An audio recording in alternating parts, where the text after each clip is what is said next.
दाई वो तोला मनावो तोला गोहरावो हे दुर्गा दाई।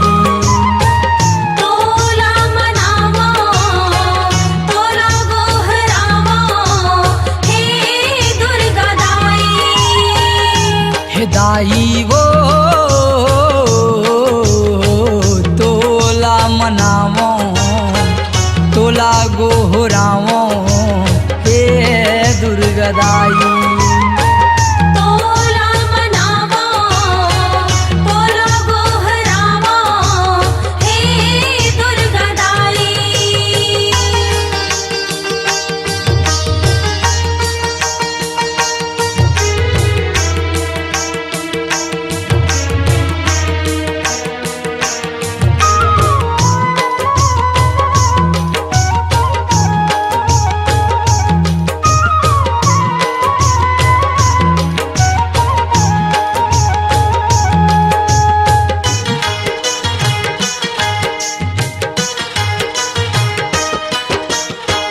बरन बरन के रूप बनाए बरन बरन के रूप बनाए कभू दुर्गा लक्ष्मी काली चंडी कहाए।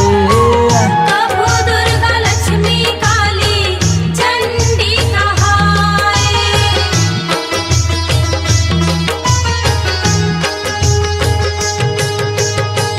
बरन बरन के रूप बनाए बरन बरन के रूप बनाए कभू दुर्गा लक्ष्मी काली चंडी कहाए। कभू दुर्गा लक्ष्मी काली चंडी कहाए। हे दाई वो तोला मनावो तोला गोहरावो हे दुर्गा दाई।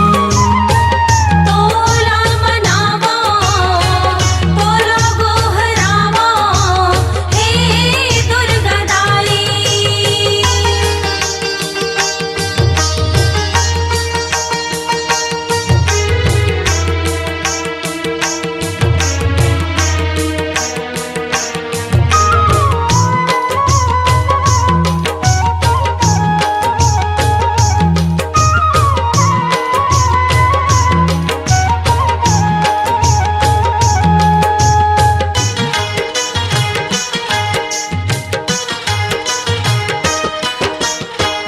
तोर चरण मन कार्तिक आए तोर चरण मन कार्तिक आए पान फूल नरियर धर के तोल मनाए। पान फूल नरियर धर के तोला मनाए।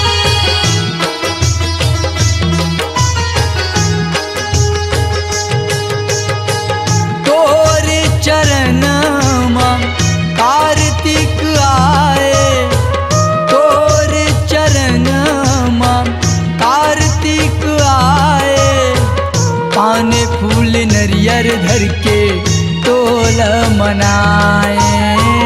पान फूल नरियर धर के तोला मनाए। हे दाई वो तोला मनावो तोला गोहरावो हे दुर्गा दाई। तोला मनावो तोला गोहरावो हे दुर्गा दाई। हे दाई वो तोला मनावो तोला गोहरावो हे दुर्गा दाई। तोला मनावो तोला गोहरावो हे दुर्गा दाई। तोला मनावो तोला गोहरावो हे दुर्गा दाई।